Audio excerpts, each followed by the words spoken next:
Assalamualaikum warahmatullahi wabarakatuh. Alhamdulillah wassalatu wassalamu ala Rasulillah sallallahu alaihi wasallam. Rabbi shrah li sadri wa yassir li amri wahlul 'uqdatam min lisani yafqahu qawli wa ba'd. Ibadallah, ma'asyiral mu'minin wal mu'minat, muslimin wal muslimat, arsyadani wa iyyakumullah.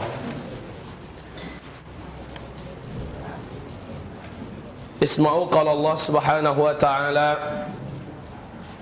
ya ayyuhalladzina amanu taqullaha wa qulu qawlan sadida yuslih lakum a'malakum wa yaghfir lakum dhunubakum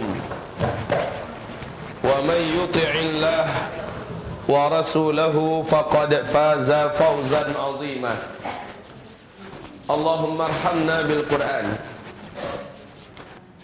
Wa qala an-nabi sallallahu alaihi wasallam, ala inni qad ji'tukum biha bayda'a naqiyyah layluha kanahariha la yazighu anha ba'da dhalika illa halik. Amma ba'du, ibadallah, ma'asyiral muslimin yang kami muliakan. Ketika kita membicarakan tentang konsep kepemimpinan, maka untuk periode sekarang ini tidak ada masa depan buat pemimpin. Sebab apa? Yang kita temukan adalah hadis pada periode yang keempat, di mana kita sedang hidup pada periode keempat ini. Periode kenabian telah berlalu, periode khilafah rasyidah telah berlalu, periode kerajaan Islam telah berakhir dengan runtuhnya khilafah Islamiyah Al-Utsmani di Turki. Sekarang kita sedang berada pada fase kegelapan. Umat Islam tidak sedang dipimpin oleh seorang khalifah pun. Pada fase ini, pada periode di mana kita hidup, Nabi menyebutkan sebuah hadis dalam Sahih Bukhari, la ya'ti 'alan nasi zaman illa alladhi ba'dahu syarrun minhu hatta talqaw rabbakum. Akan datang satu zaman nanti pada kalian, orang yang hidup pada zaman itu makin bertambah ke depan, semakin buruk kenyataan yang dia temui. Dalam segi apa saja? Apakah dalam segi suasana alamnya yang semakin tidak bersahabat, atau dalam segi ekonomi yang semakin hancur dan ambruk, atau dalam segi politik yang carut marut dan tidak karu-karuan, atau dalam segi pendidikan anak-anak bangsa yang semakin tidak bermoral, dalam segi sosial, dalam segi apapun saja, syarrun minhu hatta talqaw rabbakum, makin buruk dari sebelumnya. Hari ini lebih buruk daripada hari sebelumnya, esok lebih buruk daripada hari ini. Pastikan ini kita temukan dan silakan bandingkan dengan tahun-tahun sebelumnya. Bagaimana kondisi kita hari ini? Lebih baik atau lebih jelek daripada sebelumnya? Dalam segi apa saja, kata saya, bandingkan dengan yang sebelumnya. Maka kaum muslimin ke depan akan jauh lebih runtuh, akan jauh lebih teruk, akan jauh lebih parah. Maka saat kita berbicara tentang masalah pemimpin akhir zaman, ternyata yang diharapkan sesungguhnya adalah fase kelima. Fase kelima ini urutan daripada hadis Imam Ahmad dan Ibnu Majah yang disahihkan oleh Syekh Ahmad Syakir tentang khilafah akan kembali mencengkeram dunia. Dan CIA, intelijen Amerika Serikat, dalam prediksi mereka di New York Times meyakini khilafah Islamiyah akan kembali tegak dan memimpin dunia pada tahun 2020. Ini menurut asumsi dan persepsi mereka, menurut analisa mereka. Sementara KGB Rusia meyakini puncak jaya-jayanya khilafah Islamiyah kembali menguasai dunia ini adalah pada tahun 2025. Saya tidak akan mengulangi kembali tentang detik-detik kehancuran alam semesta atau fenomena kita sedang berada di akhir zaman. Silakan kembali rujuk di kajian-kajian kami yang masih ada di YouTube untuk sampai saat ini. Kaum muslimin yang kami muliakan, tapi apakah ini berarti kita harus berpangku tangan? Apakah ini berarti kita hanya menunggu sang tokoh penguasa akhir zaman, yakni Al-Mahdi yang dijanjikan? Apakah ini berarti, di samping kita beriman dengan surat An-Nur, surat yang ke-24, ayat yang ke-55, Allah Subhanahu wa taala menjanjikan bahwa pada fase terakhir nanti kamu akan kembali memimpin di dunia. Jadi bukan hanya memimpin Jakarta, memimpin Indonesia, tapi dunia. Dan pusat kepemimpinan saat itu, kata Rasulullah sallallahu alaihi wasallam, adalah di Al-Aqsa, Palestina, Syam. Ma'asyiral mukminin, muslimin, mukminat wa muslimat, hamba-hamba Allah yang kami muliakan. Akan tetapi saya ingin sampaikan selintas, sepintas tentang masalah fikih mengangkat pemimpin. Karena ini berkaitan dengan sang idola yang kita nanti-nantikan, sang pemimpin sejati yang seluruh syarat terpenuhi pada dirinya. Nah, sebelumnya ibarat Allah yang kami muliakan, keberadaan kita untuk saat ini di bumi ini tetap diwajibkan oleh Allah dipimpin. Tidak boleh hidup seorang diri atau hidup di tengah-tengah masyarakat tanpa ada pemimpin. Kita wajib senantiasa hidup dalam sebuah kepemimpinan. Islam punya konsep yang universal dan sangat lengkap, di mana tidak ada satu agama pun di bumi ini yang memiliki konsep selengkap dan serinci Islam. Masalah kepemimpinan masuk dalam masalah muamalat. Ibarat Allah, fiqhus siyasah adalah salah satu di antara fikih yang senantiasa memadati kitab-kitab fikih. Dan kali ini bukan urusan saya, bukan bidang saya mengkaji masalah fikih. Saya kembali kepada konsep kajian kita tauhid akhir zaman. Maka ini akan kita kaitkan dengan tauhid ini. Bagaimana kepemimpinan berkaitan erat dengan masalah tauhid. Yuk kita lihat. Ibarat Allah yang kami muliakan, wajib kita mengangkat pemimpin. Perhatikan dalil yang pertama, surat An-Nisa yang ada dalam slide kita. Di dalam surat An-Nisa ini Allah Subhanahu wa taala berfirman, A'udzu billahi as-sami'il 'alim minasy syaithanir rajim. Ya ayyuhalladzina amanu athi'ullaha wa athi'ur rasul wa ulil amri minkum. Lihat sampai di sini dulu. Ya ayyuhalladzina amanu athi'ullah wa athi'ur rasul wa ulil amri minkum. Athi'ullah wa athi'ur rasul.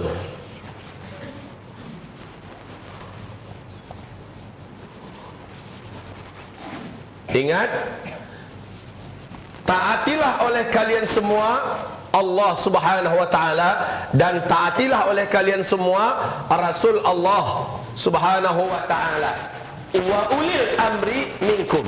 Kenapa pada kalimat wa ulil amri minkum tidak menggunakan sigat fi'il amar ini? Ati'u. Kalau kita lihat di segi kesejajarannya, idealnya kan ati'ullah wa ati'ur rasul wa ati'u ulil amri minkum. Tapi Allah mentiadakan kalimat ati'u ulil amri minkum, langsung kepada wa ulil amri minkum. Ini akan menjadi salah satu rahasia di mana kita ternyata dikaitkan dengan akidah kita, bahwa ketaatan mutlak seorang makhluk hanya kepada Allah. Dan Allah juga memerintahkan ketaatan kepada Rasul terjadi secara mutlak. Dan ini tidak boleh dipisah.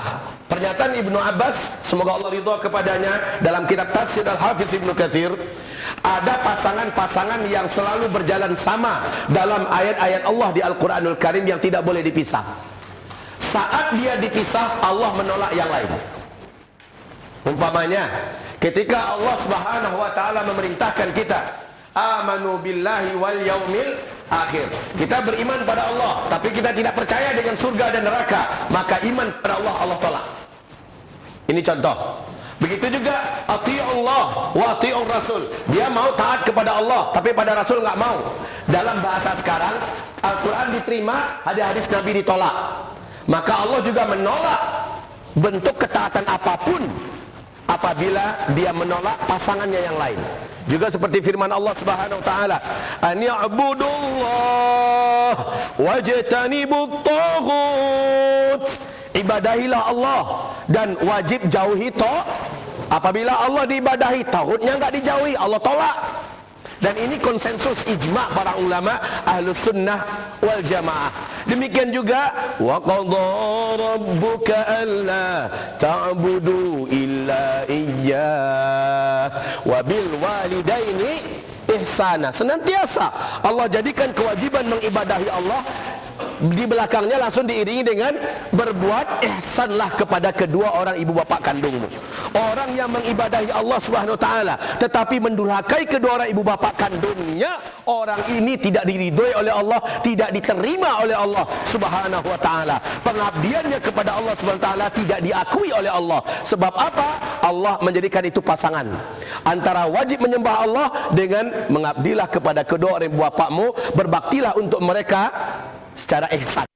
Ini pasangan-pasangan. Demikian juga ayat ini.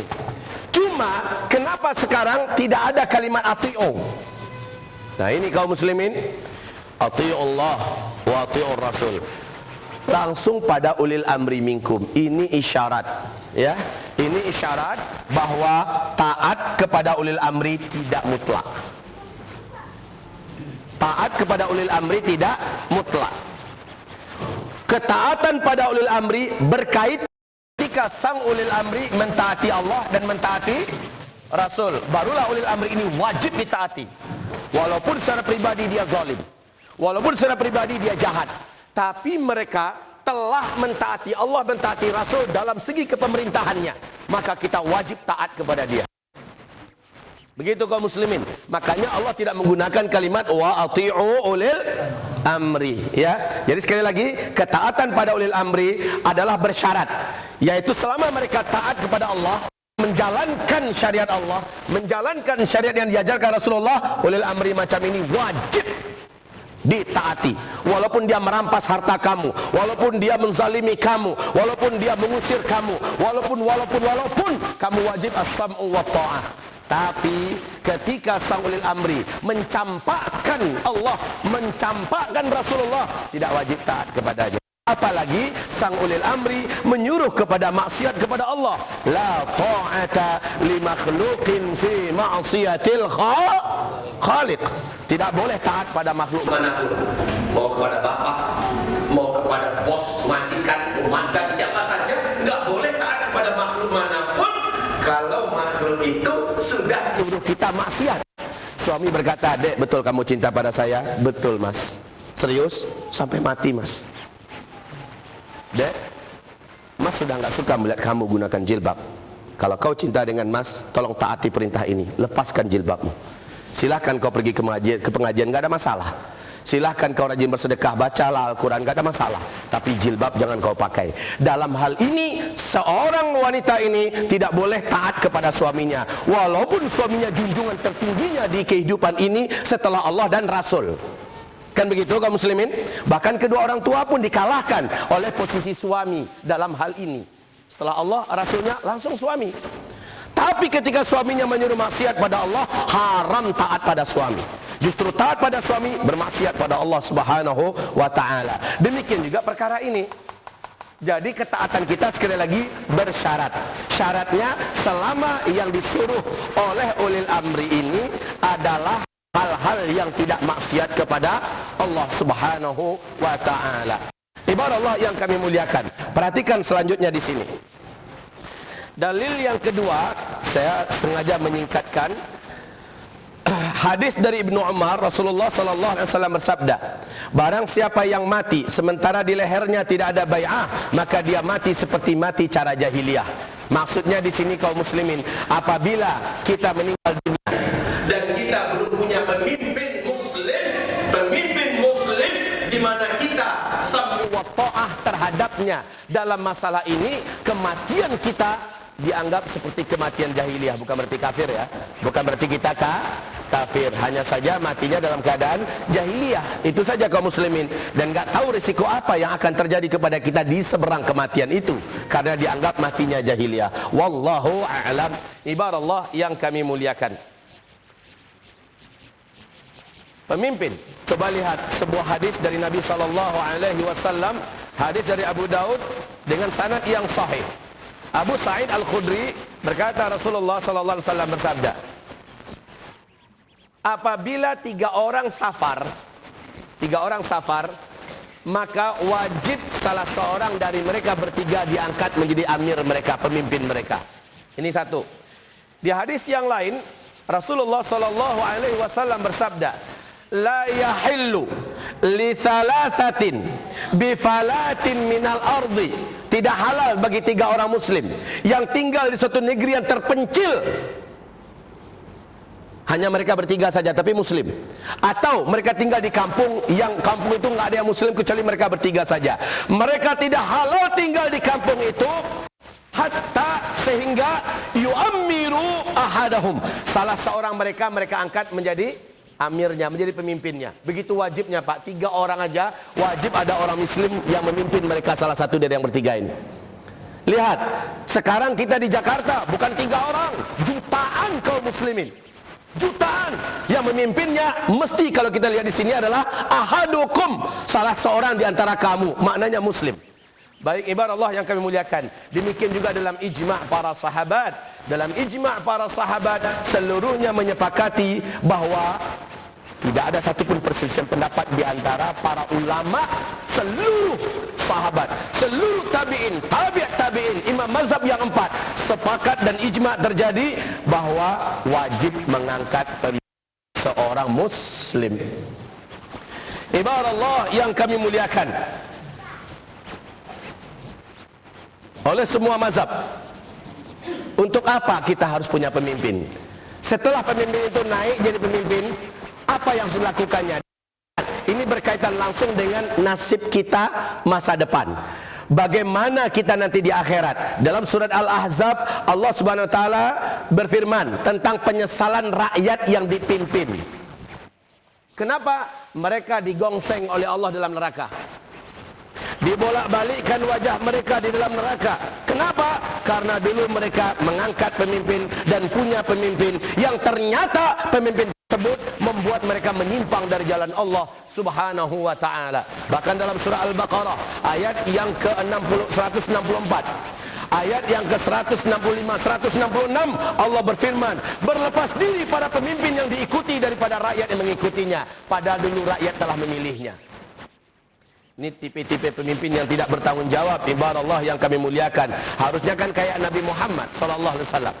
Kalau Nabi Muhammad itu Masya Allah sampai meninggal masih kita yang diingatnya. Sampai mau meninggal, ummati, kita yang diingatnya. Nanti ketika dibangkitkan di padang mahsyar, Bapak tahu kalimat pertama saat dibangkitkan dan dia didampingi oleh malaikat Jibril yang sudah menunggu di tepi kuburannya, yang pertama yang dia tanyakan bukan di mana Aisyah istriku, enggak. Di mana Khadijah buah hatiku, enggak. Di mana Fatimah anakku, putriku, bukan. Bukan itu yang ditanyanya.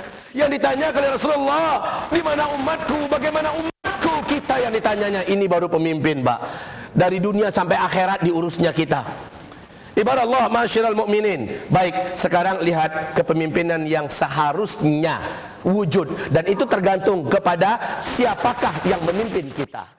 Ibarat Allah, menegakkan dan menguatkan agama Allah ini. Ini tujuan mengangkat seorang pemimpin, dan ada dua caranya. Ya, cara untuk tegaknya agama dan kuatnya agama ini oleh sang pemimpin ada dua caranya, yaitu hifzuddin, yang kedua adalah tanfidzuddin, memurnikan agama. Ini tugas pemimpin ya. Dia harus menjaga agama ini tetap bening. Jangan sampai kotor agama Allah ini dengan pemahaman-pemahaman sesat.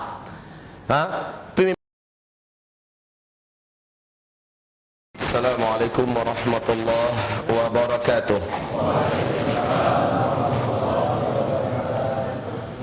Alhamdulillah wassalatu wassalamu ala Rasulillah sallallahu alaihi wasallam.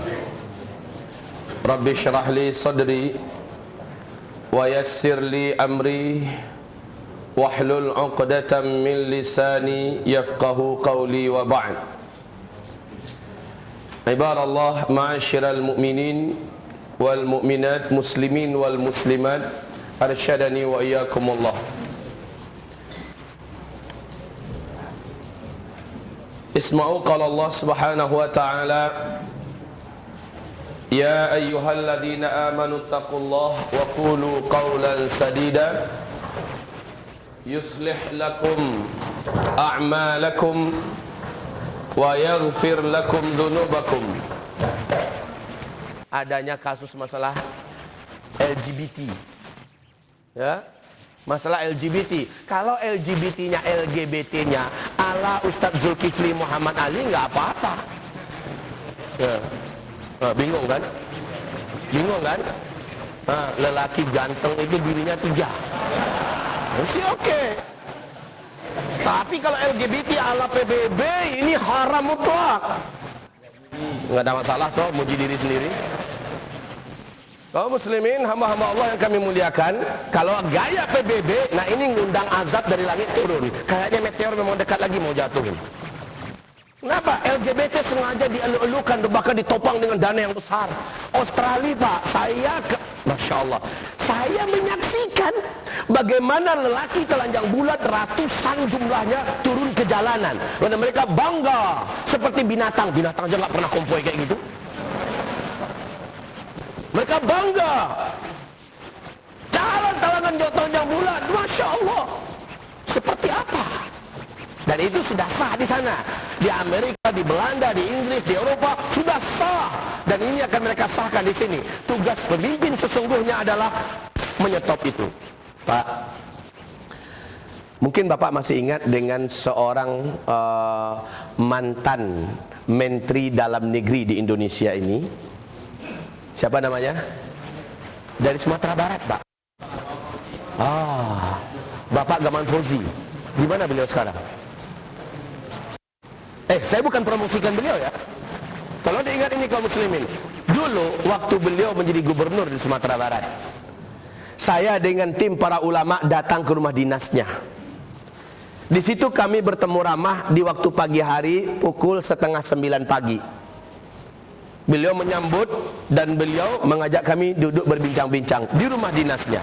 Saat itu saya memberanikan diri untuk bicara di depan beliau. Mungkin saya pikir saya tak punya kesempatan kecuali saat ini, maka saya harus bicara. Saya akan sampaikan kepadanya, Pak Gubernur,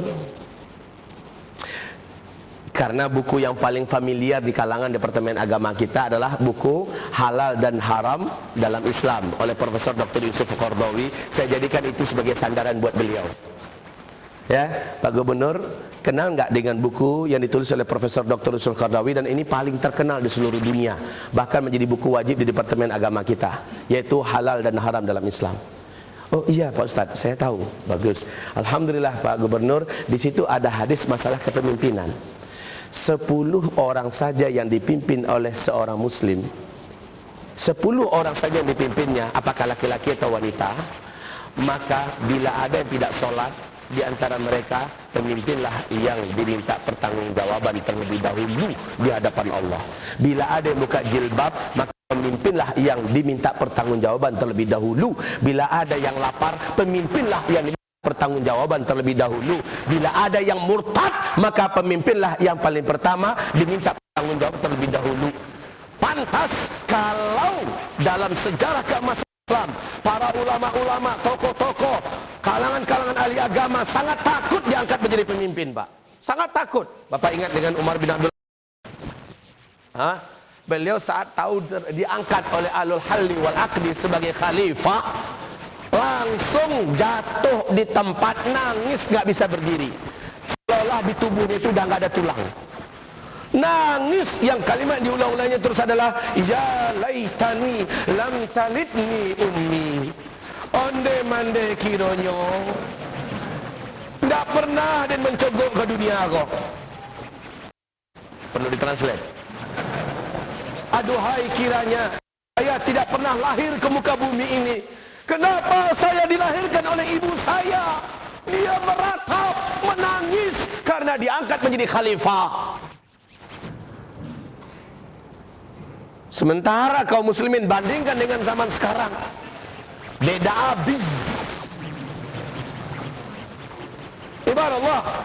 Setelah saya sampaikan ini, saya lihat dan semua dai-dai dan ustaz-ustaz yang bersama kami melihat Pak Gamawan Fauzi menangis. Dia tidak sanggup menahan dan menyembunyikan air mata yang basah. Ketakutan nampak.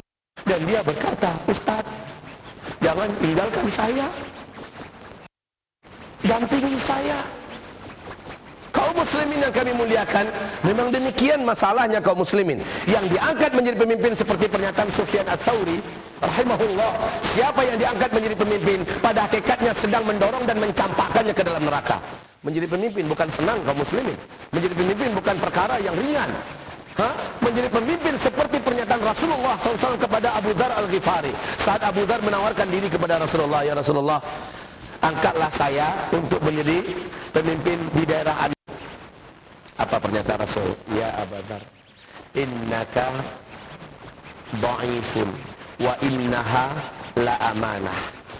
Hai Abu Dzar, engkau itu makhluk lemah, yang kau minta ini adalah amanah. Innaha yaumal qiyamati khizyun wan nadamah. Pada hari kiamat, orang-orang yang meminta menjadi pemimpin di dunia, di hari kiamat, khizyun wan nadamah, dia akan hina dan menyesal pada hari kiamat. Yang minta kaum muslimin. Lah sekarang ini rata-rata minta enggak? Angkatlah aku, pilihlah aku. Sehingga waktu saya nyetak kartu nama saya, ada yang banyak nyarankan, Ustaz, kasih foto Ustaz di sini. Memang nyalon apa? Bagikan sebanyak-banyaknya. Untuk apa saya bilang? Kaum muslimin yang kami muliakan, jadi Rasulullah SAW mengatakan, kalau sempat engkau minta, Allah melepaskan pertolongannya untukmu. Allah melepaskan pertolongannya untukmu. Kaum muslimin yang kami muliakan,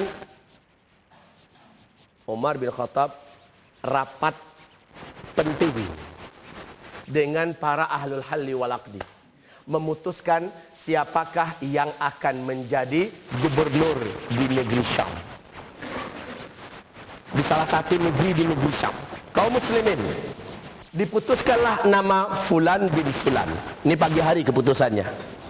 Lepas sholat asar, orang yang sudah diputuskan secara musyawarah antara Amirul Mukminin dengan ahlul halli wal aqdi, tapi belum di-share ya, belum disebarkan, belum menyebar lagi pakai Twitter, pakai WhatsApp, belum menyebar lagi. Orang yang ditunjuk untuk menjadi ulil amri di daerah yang bersangkutan datang sore harinya. Ya Amirul Mukminin, saya orang yang paling mengerti seluk-beluk daerah sana, dan engkau tahu siapa saya, angkatlah saya menjadi pemimpin daerah itu. Padahal memang dia yang terpilih. Kata Umar bin Khattab, kau minta? Ya seperti yang kau dengar wahai Amirul Mukminin, kami pagi tadi sudah rapat besar. Keputusan kami sudah mengangkat siapa yang akan menjadi pemimpin di sana. Nama yang keluar adalah namamu. Tapi setelah kau minta, namamu langsung saya copot, tidak jadi. Gitu Pak. Orang kalau udah minta, Allah melepaskan tali pertolongannya untuk orang ini. Makanya dia akan menjadi lemah dalam kepemimpinan yang sangat berat. Tapi yang nggak minta, tapi diminta oleh umat yang mengangkatnya, maka Allah yang akan tolong dia. Ini ingat, camkan ini baik-baik. Camkan ini baik-baik. Jakarta di masa yang akan datang, siapa yang akan memimpin? Kalau yang memimpinnya adalah umat yang minta, insya Allah Ta'ala Allah tolong dia. Tapi kalau dia yang minta, pilihlah aku, angkatlah aku, Allah lepaskan pertolongan untuknya. Berarti bapak-bapak punya tanggung jawab yang sangat serius dalam masalah siapa yang memimpin ke depan. Baik kaum muslimin, hamba-hamba Allah kami muliakan. Kita lanjut. Tugas sang pemimpin berikutnya adalah tanfizuddin, melaksanakan ajaran agama Allah Subhanahu wa taala. Seperti apa melaksanakan ajaran agama Allah? Ya, seperti yang sudah lakukan pemerintah saat ini, alhamdulillah. Sebahagiannya haji dikelola, masjid-masjid dilindungi, dakwah juga ditegakkan, ya. Kemudian masalah zakat dikelola dengan benar. Setelah itu masalah ghani, masalah fai, masalah penegakan hukum pidana perdata menurut syariat Islam, ini realisasinya ada di tangan penguasa. Kalau penguasa nggak lakukan, bapak jangan coba-coba lakukan, Pak. Nggak boleh. Tetangga saya mencuri, potong tangan. Kenapa? Al-Quran ngomong begitu. Ente penguasa apa enggak? Enggak. Tapi ayatnya ngomong gitu. Berarti kita diperintahkan dong. Enggak begitu loh, Pak. Di zaman Umar bin Khattab radhiyallahu anhu, siapapun dukun di muka bumi yang ada dalam wilayah kekuasaan Umar dikejar oleh Umar dengan bala tentaranya. Tangkap dan bunuh di tempat. Ya? Tangkap dan bunuh di tempat. Dimanapun dukun berada. Ini yang memerintahkan adalah ulil amri. Nah, ketika sang ulil amri tidak melaksanakan syariat Allah dan ada rakyat yang berdosa yang harusnya dihukum dengan syariat Allah tidak dilaksanakan, maka yang bertanggung jawab di hadapan Allah adalah sang pemimpin.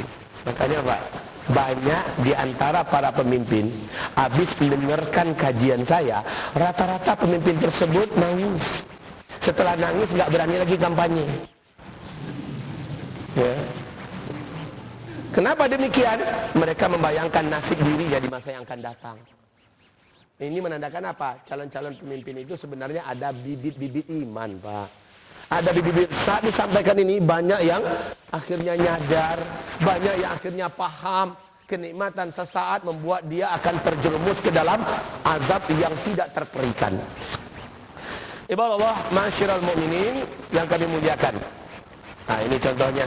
Ini contoh beberapa tugas daripada pemimpin dalam rangka tanfizuddin, mengelola zakat, fa'i, ghanimah, jizyah, kharaj, wakaf, sedekah, mengatur dan mengirim pasukan, jihad fi sabilillah, menegakkan hukum-hukum hudud dan jinayat pidana dan perdata, mendirikan pengadilan-pengadilan syariat dan mengangkat para qadhi dan seterusnya. Baik. Kemudian membimbing dan menggiring masyarakat untuk mentaati perintah-perintah syariat dan menjauhi larang-larang syariat. Pak, ini sebenarnya tugas pemimpin. Sebenarnya Pak, yang paling patut mendengarkan ceramah ini bukan Bapak, para pemimpin. Ini paling cocok duduk di depan saya. Saya sampaikan kepada mereka, ini loh Mas, tuan-tuan yang mulia, wahai para ulil amri yang terhormat, ini loh tugas sampean. Sampean sudah naik di tempat di mana banyak para ulama meratapi tempat kalian ini. Kaum muslimin, kalau ada yang enggak berjilbab, maka polisi isbah tangkepin. Langsung tanya, ente muslimah enggak? Enggak. Kalau enggak, beres. Yang muslimah dibawa dulu, ditanyain, ada kantor khusus nanyain kenapa ente enggak pakai jilbab. Ente muslimah kan? Iya Pak. Ente enggak tahu undang-undangnya? Ya, tafadhal, azan dulu. Wal muslimin mukminat wal muslimat yang kami muliakan. Jadi tugas seorang pemimpin dalam konsep Islam wajib menghilangkan sarana-sarana kemaksiatan dan kemungkaran yang ada, apapun itu juga, apapun bentuknya. Wajib menghilangkan. Selama dia ada dan selama kemaksiatan itu ada, sekali lagi pemimpin ini hendaknya berkaca kepada Umar bin Khattab. Terjadi gempa. Terjadi gempa pada masa pemerintahan Umar bin Khattab. Langsung Umar berkata, ketika dia mendengarkan hadis yang diceritakan oleh Bunda Aisyah, bahwa tidaklah terjadi gempa pada suatu negeri, melainkan di negeri itu sudah ada dosa yang dilakukan secara terbuka dan terang-terangan. Apa kata Umar bin Khattab? Demi Allah, Kalau tahun-tahun berikutnya masih ada gempa, menandakan Umar gagal menghentikan kemaksiatan. Menghentikan kemaksiatan dalam bentuk terbuka dan terang-terangan. Bukan malah difasilitasi maksiat. Bukan malah dilokalisir maksiat. Melokalisasi tempat pelacuran khusus. Ada beberapa tempat khusus untuk perjudian. Ada tempat, bukan ini. Ibarat Allah yang kami muliakan. Tapi coba lihat Umar berkata, demi Allah kalau masih terjadi gempa ke depan, Umar mundur dari pemerintahannya. Menandakan Umar telah gagal menghentikan berbagai macam jenis bentuk maksiat. Kaum muslimin yang kami muliakan. Isyarat Pak, para sahabat itu yakin. Musibah yang terjadi menandakan ada dosa dan maksiat yang dibuat secara terbuka dan terang-terangan. Selama dosa dibuat secara tertutup, tidak terbuka, tidak vulgar, maka selama itu Allah masih menahan azab menimpa dan mendera penduduk negeri itu. Tapi kalau azabnya sudah terjadi, kalau musibahnya sudah terjadi, itu pertanda dosa dan maksiat sudah dibuat secara terbuka dan telanjang. Siapa yang bertanggung jawab menghentikan ini? Yang bertanggung jawab untuk tingkat paling utamanya adalah pemimpin. Lah pemimpin yang seperti ini, pemimpin yang begini ini yang harus diangkat, yang mesti dipilih. Begitu kaum muslimin. Ustaz, saya nggak mau ikut pemilihan. Loh kenapa? Itu kan demokrasi. Lalu kalau demokrasi maknanya kenapa? Kafir itu Pak Ustaz. Demokrasi itulah kufur, kufur akbar. Itu tauhid itu Pak Ustaz. Lalu untungnya kita dengan memiliki dan menyimpan keyakinan seperti ini apa? Kita biarkan orang kafir berpesta di atas demokrasi yang mereka buat. Yang si penderita itu adalah korban. Penderita itu adalah kita. Pecundang itu adalah kita. Dan kita hidup di bawah kepemimpinannya. Kaum muslimin yang kami muliakan. Tayyip Erdogan. Kenal dengan Tayyip Erdogan? Siapa tuh orang? Ngapain dia? Hah? Lihat Tayyip Erdogan. Dia gunakan kendaraan demokrasi main cantik, dia naik. Sejak dia naik, Turki yang dulu terperosok dalam kehinaan dan kerendahan, naik melejit seperti roket. Kaum muslimin yang kami muliakan, Din Samsudin, waktu beliau masih menjadi ketua umum Majelis Ulama Indonesia, beberapa bulan yang lalu berkunjung ke Turki. Laporannya pulang ke Indonesia, Turki sekarang dengan Turki 10 tahun yang lalu beda luar biasa. Salah satu pemandangan yang menakjubkan nampak sama beliau adalah sholat dulu di Turki itu sepi masjidnya. Tapi sekarang jangan lagi cerita sholat zuhurnya, asar, maghrib, isya'nya, subuh saja. Standar dan barometer iman itu subuh apa enggak? Ya, subuh saja kata beliau, saya lihat masjidnya yang besar penuh sesak bagaikan salat Jumat. Anak-anak muda para berdatangan membawa mobil-mobil mewah mereka ke masjid. Itu baru subuh. Apalagi nanti asarnya, zuhurnya, asarnya, maghrib, isyaknya. Puluhan ribu anak-anak kecil di bawah umur 10 tahun diarak ke jalan. Didamping oleh para guru-gurunya. Di program beberapa tahun yang akan datang mereka menjadi hafiz seluruhnya. Ekonomi Turki menjadi terkuat di Eropa. Bahkan dia termasuk yang paling menentukan saat ini ibarat Allah yang kami muliakan di segi kekuatan militer. Untuk kelas dunia mereka sudah ada pada jajaran keempat atau kelima. Luar biasa kaum muslimin yang kami muliakan. Apa ini ibarat Allah yang kami muliakan? Ketika dipimpin oleh seorang pemimpin yang benar, insyaallah ta'ala Turki nggak banyak ngomong, lebih daripada 2 juta rakyat Syria ditampungnya, dikasih makannya dan segalanya. Ibarat Allah yang kami muliakan. Tapi kalau seandainya kita apatis dengan prinsip demokrasi, jujur saja, dulu saya termasuk yang mengajak kepada orang-orang banyak, walaupun nggak dalam ceramah ya, saya katakan golput, netral, gak usah milih, nanti dia buat dosa, kamu yang tanggung. Tapi kaum muslimin sekarang ini, saya sampaikan kepada semuanya, ada peluang untuk mengangkat seorang muslim yang soleh dan taat, jangan sia-siakan peluang itu. Kalau sempat disia-siakan peluang itu, sempat yang naik kafirin, maka mereka buat makar, buat dosa, buat segala macam kejahatan, yang ikut bertanggung jawab dan ditanya oleh Allah adalah kita. Kenapa kamu biarkan kamu tidak memilih yang muslim? Kalau kita sudah milih kaum muslimin, ini urusannya udah lepas. Setidaknya hamba sudah tunjukkan, ya Rabb, hamba inginkan seorang pemimpin yang saleh, yang taat, yang muslim. Kalaupun nggak naik, kita sudah lepas dari bertanya jawab di hadapan Allah Subhanahu wa taala. Nah, kaum muslimin yang kami muliakan, besok ini kalau mau milih apakah presiden, apakah menteri, apakah gubernur atau kepala daerah lainnya, pastikan yang kita pilih yang solehnya, yang taatnya, yang mempunyai karakter yang sebentar lagi akan kita uraikan. Karakter pemimpin yang seharusnya dipilih itu seperti apa? Ya, yang jelas kerjaan pemimpin kita harus tahu dulu, menghilangkan sarana-sarana kemaksiatan dan kemungkaran, seperti alat-alat musik, tempat-tempat musik, dan segala macam bentuk dunia dugem-dugem yang ada, yang membuat banyak anak-anak muda kita kehilangan akal. Video-video porno, diskotik, bar, situs porno, lokalisasi, WTS, perjudian miras, narkoba, dan segala macamnya. Ini kerjaan pemimpin. Jadi kalau dia tidak kita angkat, tekan kontrak dulu Pak. Bapak akan kami usung bersama-sama. Kami yakin Bapak bisa. Kalau Bapak mau tanda tangan ini, kerjaan Bapak kalau dia naik ini. Kalau dia mengangguk, saya siap, maka tanda tangani. Jika tidak mau, cari yang lain. Begitu kaum muslimin. Sekarang saatnya kita yang milih. Bukan dipilihlah aku. Tampang poster di mana-mana. Amanah, taat, jujur, dan berkepribadian. Itu versi siapa? Versi tim sukses.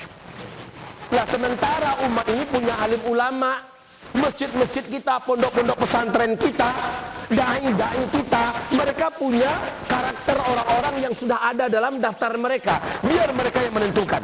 Ketika mereka mengatakan, majelis ulama mengatakan begini, dewan dakwah mengatakan begini, organisasi Islam ini mengatakan begini, maka ada sekian calon. Ulama yang memutuskan ada sekian calon, harus ada satu orang, umpama ya, harus satu orang. Yang satu orang ini dukung rame-rame se-Jabodetabek, contoh. Begitu kaum muslimin akan memuliakan. Kalau masih kalah, kita setidak-tidaknya sudah tunjukkan kepada Rabbul Alamin bahwa kami sudah pilih orang yang ada menurut syariat engkau sesuai karakter orangnya.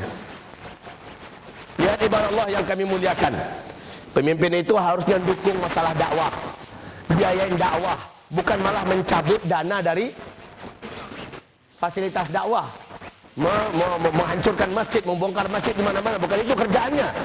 Ya, memfasilitasi sekolah, subhanallah di sekarang kaum muslimin, sekolah-sekolah dari SD sampai universitas gratis, tes.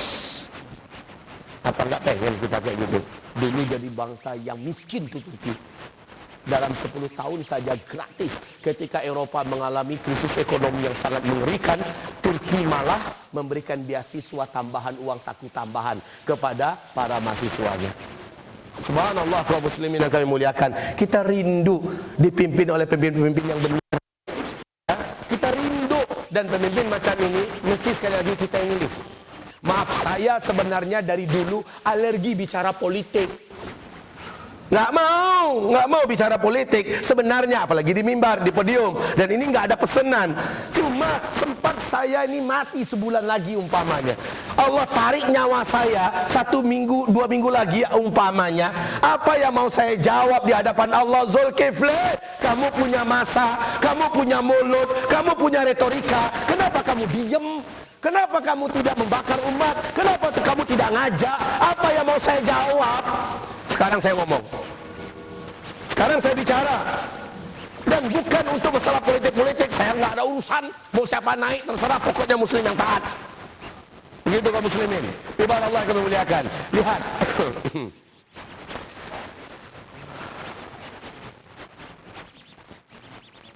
kriteria dan syarat untuk menjadi pemimpin. Nah, kalau mau milih yang kayak gini-gini ini yang dipilih. Dan biarkanlah para alim ulama, dai-dai kita, para tokoh-tokoh masyarakat kita berembuk di tingkat pucuk pimpinan. Mereka pilih sekian orang yang terbaik, lalu yang terbaik itu pilih lagi mana yang lebih baik di antara mereka semua. Itu yang akan diusung pada masyarakat muslim. Hai masyarakat muslim, menurut kami para alim ulama, tokoh-tokoh masyarakat, para dai-dai se-Jabodetabek menentukan fulan adalah calon gubernur muslimin. Seandainya itu terjadi, tidak ada satupun alasan kita untuk tidak mengangkatnya. Taib, lihat berikut ini. Ini dulu syarat pertama untuk jadi pemimpin kita itu. Wajib muslim. Kenapa wajib muslim? Ma ja'alallahu lil kafirina 'alal mu'minina sabila.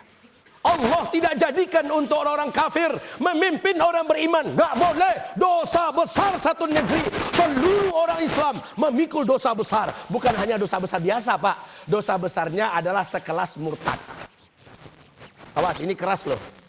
Dalilnya ada enggak Pak Ustadz berani ngomong? Silahkan buka surat Al-Maidah ayat 51. Allah haramkan ngangkat orang Nasrani atau orang Yahudi sebagai pemimpin. Siapa yang mengangkat mereka, dia Allah jadikan seagama dengan orang yang diangkatnya, walaupun dia masih merasa dirinya muslim. Lihat tuh ayat. Lihat ayatnya. Muhkamat, bukan mutasyabihat. Lihat ayatnya. Buka Al-Quran. Mana yang punya HP canggih itu? Buka sekarang. Hah? Buka. Kalau nggak percaya, jangan katakan Ustaz Zulmi ngarang-ngarang. Enggak, kaum muslimin. A'udzu billahi minasyaitonir rajim. Ya ayyuhalladzina amanu. Ya ayyuhalladzina amanu. La tattakhidul yahuda wan nasara awliya.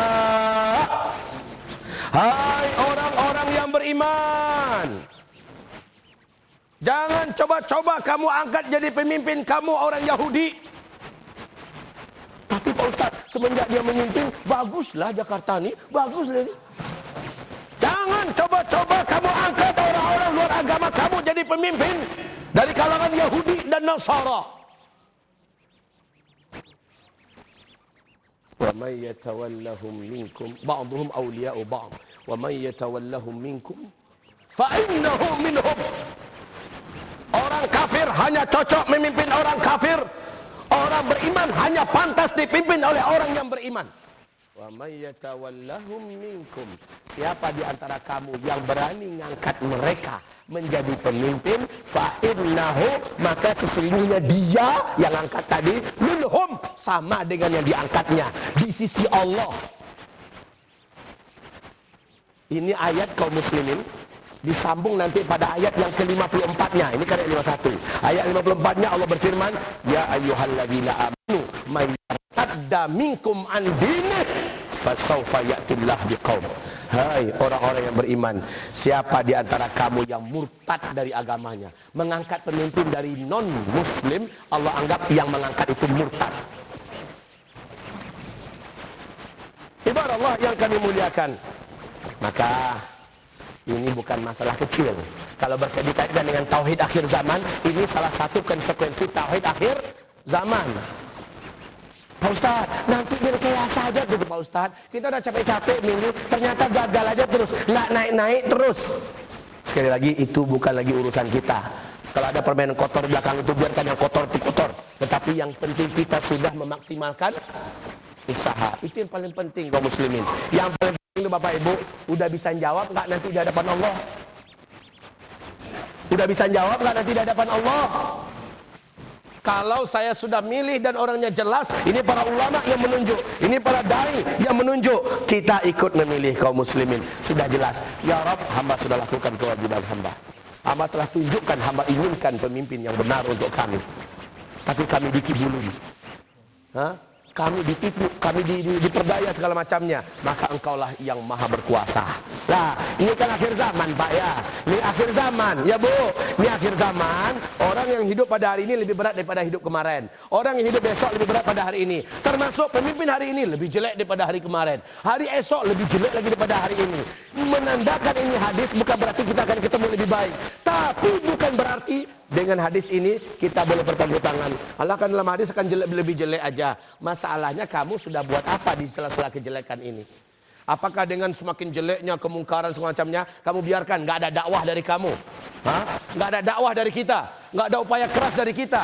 Pak, Bu, ini hari sudah saya umumkan kemana-mana melalui hadis-hadis ayat-ayat Allah bahwa kita semakin dekat kepada akhir zaman. Tapi walaupun makin dekat Pak, saya makin serius mengelola pesantren yang saya kelola. Saya makin serius mengelola pendidikan yang kami bina. Walaupun ini berbentuk lembaga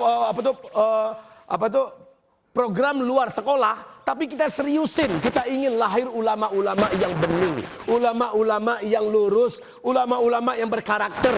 Dan walaupun target kami 7 tahun yang akan datang baru muncul yang kayak gini, di startnya dari sekarang, padahal menurut urutan yang kami katakan mungkin sangat dekat. Saya nggak peduli itu karena Nabi mengatakan walaupun besok kiamat, hari ini ada 1 biji kurma yang dapat kamu tanam hari ini, ya kan? Masalah besok jadinya gimana itu urusan Allah. Yang penting hari ini apa yang sudah kita buat. Begitu Pak, hari ini apa yang sudah kita buat. Ibarat Allah beragama Islam, lihat tuh dalilnya. Allah haramkan, hai orang-orang yang beriman, jangan coba-coba kamu angkat orang kafir sebagai pemimpin kamu dan kamu tinggalkan orang yang beriman. Apakah kamu ingin Allah menjadikan kepada kamu azab yang sangat dahsyat? Mau diazab dengan dahsyat oleh Allah? Kita biarkan orang kafir naik menjadi pemimpin. Hai orang-orang yang beriman, la tattakhidul kafirina awliya'a min dunil mu'minin. Jelas tuh ayatnya Pak. Allah berfirman dengan sangat tegas di surat An-Nisa ayat berapa? 144. Tegas sekali. Ini ayat muhkamat, sekali lagi bukan mutasyabihat. Yang kedua, syaratnya. Yang kedua ini nggak usah saya komentari, pasti harus balik. Ya. Yang ketiga, ini dalilnya dari firman Allah Subhanahu wa taala. Berikutnya yang berhak menjadi pemimpin akal sehat. Masa orang gila diangkat jadi pemimpin? Orang merdeka, laki-laki, tidak boleh diangkat jadi pemimpin itu wanita. Rasulullah bersabda, celakalah satu kaum apabila mereka mengangkat wanita menjadi pemimpin mereka. Taib. Ibarat Allah, ma'asyiral mu'minin, hamba-hamba Allah seluruhnya yang kami muliakan. Sekarang yuk kita bicarakan tentang masalah salah satu di antara rahasia kenapa hari ini umat Islam seperti dijelaskan oleh Syekh al-Islam, Syekh al-Muhaddits, Syekh Al-Albani, beliau menjelaskan berkaitan tentang dekatnya Al-Mahdi keluar.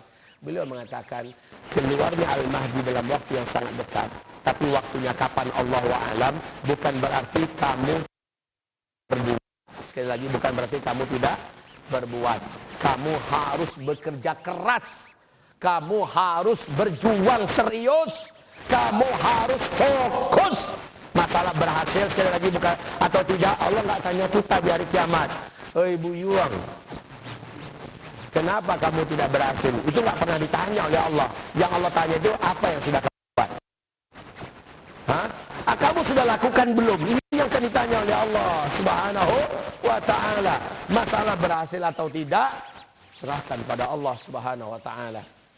Ibarat Allah, ma'asyiral muslimin wal mu'minin yang kami muliakan. Sudah saatnya Bapak dan Ibu melirik benar-benar ayat Allah Subhanahu wa taala di dalam Al-Qur'an surat 55 itu. Mari saya tuliskan di sini. Akibat dari kepada pemerintahan Islam yang kita nantikan di akhir zaman adalah,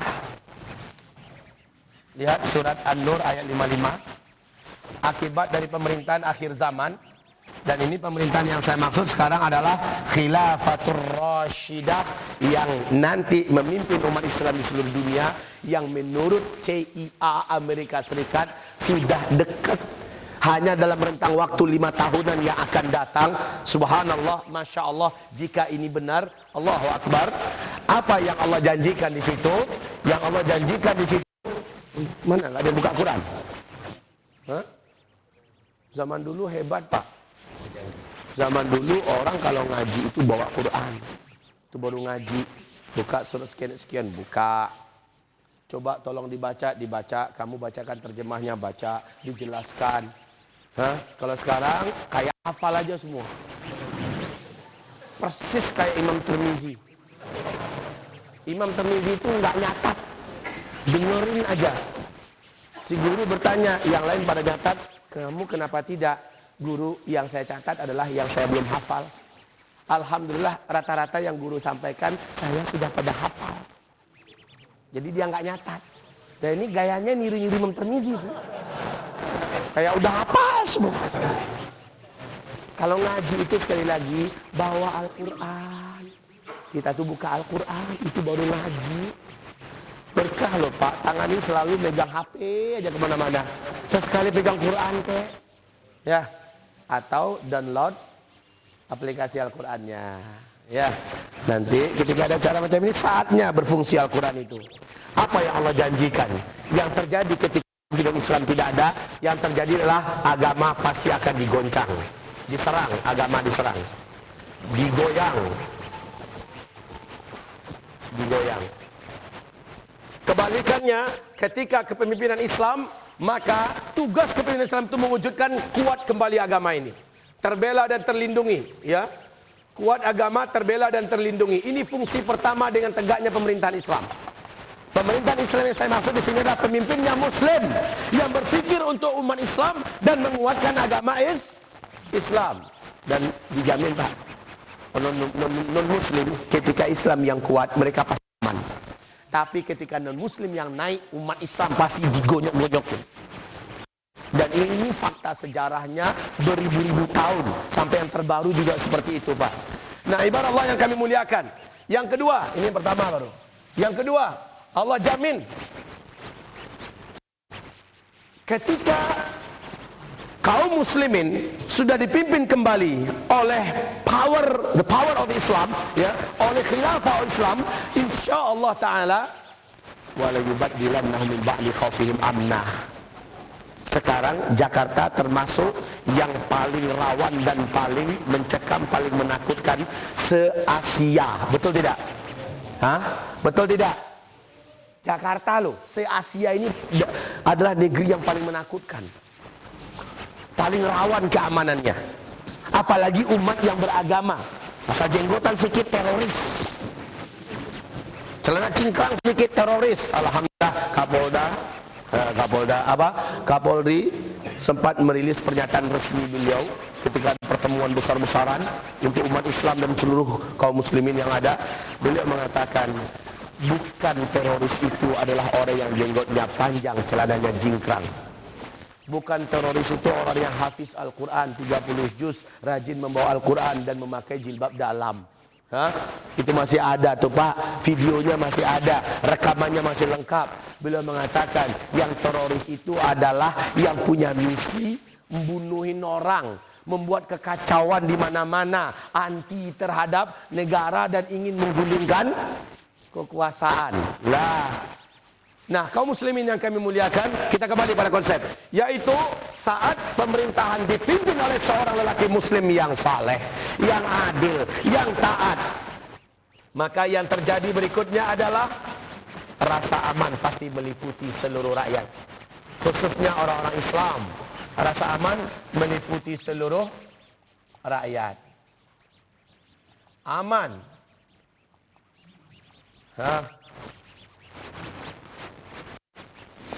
Ya contoh sederhana sajalah. Pergilah ke Arab Saudi Pak. Pergilah ke Arab Saudi. Bapak tinggalkan saja warungnya. Cukup dikasih tali aja warung tuh. Pergilah sholat. Insya Allah aman Pak. Motor kita ada dikunci dan pakai apa? Kunci double segala macamnya. Hilang Pak. Entah gimana caranya. Ini amannya Masya Allah saat Islam yang memimpin. Pemimpin muslimnya wujud. Kalaulah seandainya Mister yang sekarang ini lagi memimpin Jakarta ini muslim dengan karakternya dan berakhlak setelah itu dengan akhlak Islam kayak gini ini Masya Allah Pak. Tapi maaf, kita perlukan orang seperti Erdogan, tegas, berprinsip, cerdas dan bijaksana. Kita perlukan yang kayak gini. Dan itu bukan gak ada di Indonesia. Saya kemana-mana agak sedikit aneh loh Pak ya. Sepertinya Ustaz Zul ini agak nasionalis dia nih. Kenapa? Saya banggakan orang Indonesia kemana-mana. Jujur Pak. Kemana-mana negeri, negara yang saya masuki Pak. Maaf sekali lagi. Orang Indonesia tetap di papan atas dari segi ke masalah kepintaran. Juga kelicikan. Internal ya, di kampus-kampus, di universitas di luar negeri Pak, Indonesia itu selalu unggul. 86 negara Pak, saya waktu kuliah di Libya dulu, yang diterima itu maaf ya, orang-orang pintar-pintar. Dari berbagai negara yang diterima itu cuma orang pintar-pintar. Indonesia ada di pucuk-pucuknya, ada di papan-papan atasnya semua. Mumtaz, Kumlot, Sarafal Ula, segala macamnya orang Indonesia. Hah? Yang dikenal di Timur Tengah itu dulu sebelum dengan TKW dengan TKI yang tak berkualitas, dulu Indonesia itu dihormati banget. Dengar orang Indonesia itu udah sangat memuliakan mereka. Sampai kita mengirimkan para pecundang-pecundang situ. Kaum muslimin yang kami muliakan, sekali lagi saya lihat di mana-mana negara saya masuki sampai hari ini, Malaysia sendiri, alhamdulillah untuk hari ini saya masih dikasih Allah kesempatan ke sana. Setiap bulan itu ada 1 minggu di situ. Malaysia sendiri mengatakan Indonesia merekalah guru kami dulu dan sampai hari ini. Dan mereka mengatakan kalau bukan dai-dai dari Indonesia sampai hari ini kami tetap tidak akan memahami Islam ini dengan benar. Kalau bukan guru-guru, dosen-dosen dari Indonesia yang ngajar di negeri kami ini tetap, maaf ini pengakuan mereka Pak.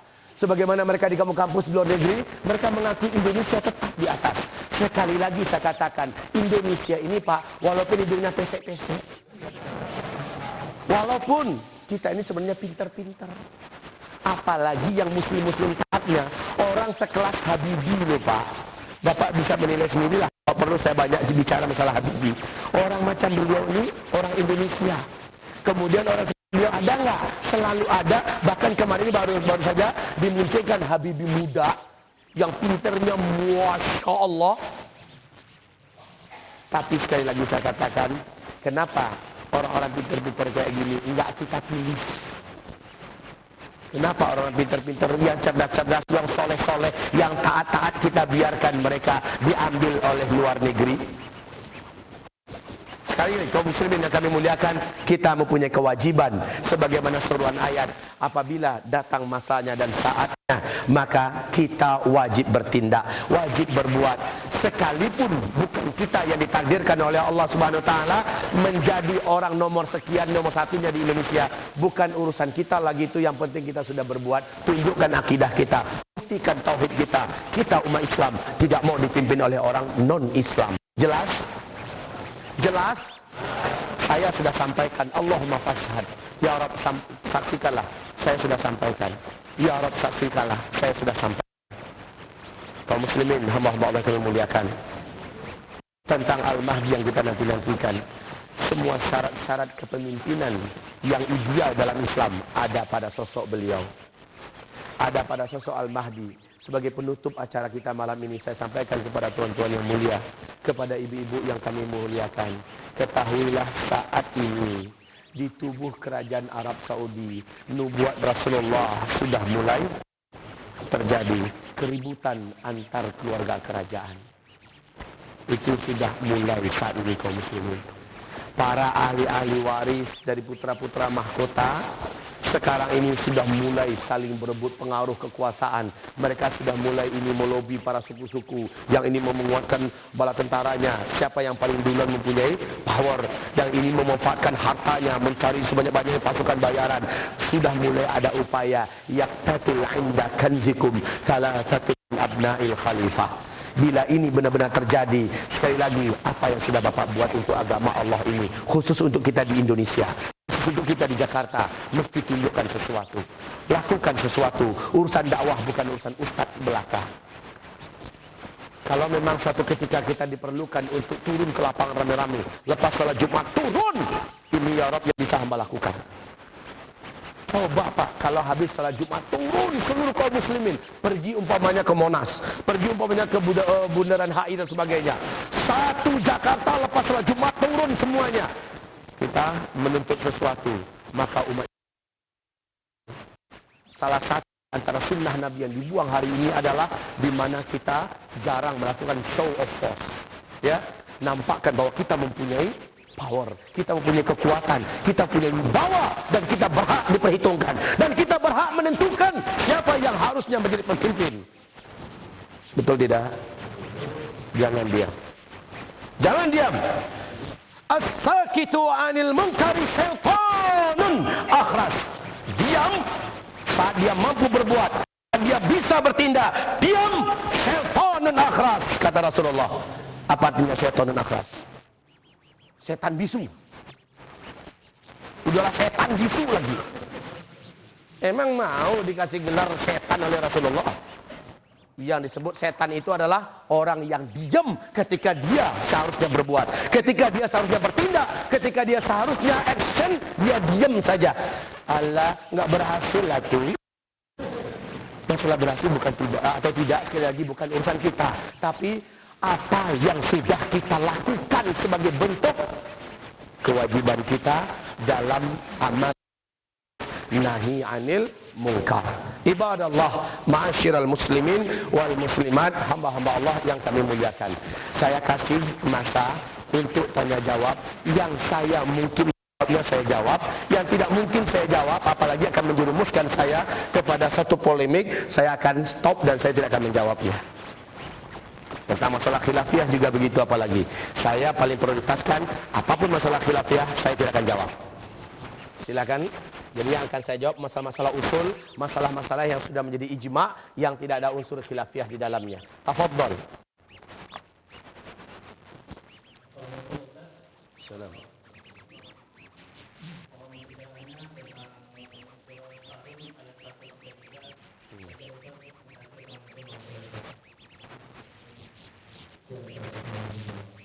Ya. Masyarul mukminin wa muslimin yang kami muliakan, Jokowi itu ulil amri apa tidak? Udah pastilah. Jokowi itu ulil amri. Tapi masalahnya minkum atau minhum. Begitu loh. Hah? Ulil amri itu artinya apa? Pemimpin. Pemimpin. Dalam konsep kepemimpinan Islam, Al-Mawardi dalam kitab beliau Ahkam As-Sultaniyah, yang disebut dengan ulil amri itu adalah muslim, ya, muslim dengan syarat-syarat yang tadi saya sebutkan. Kemudian dia dalam kepemimpinannya menjalankan kepemimpinan langit. Paham? Menjalankan kepemimpinan langit. Paham Bapak Ibu? Maksudnya Allah sebagai penguasa bumi, kekuasaan Allah di muka bumi ini dia yang mewujudkan, dia yang menzahirkan. Artinya peraturan syariat Allah dijalankannya. Begitu. Kalau Bapak Ibu mau tahu, mulai dari Soekarno sampai Soeharto, sampai sekarang Pak Jokowi, tanya saja kepada mereka, Pak, Bapak ini sedang memimpin di negara Islam atau di negara sekuler?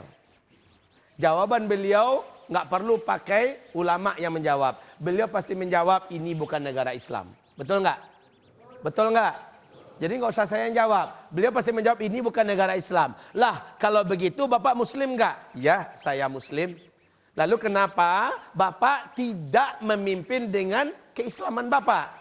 Wah ini nggak bisa. Ini negara sudah berbentuk seperti warisan nenek moyang kita.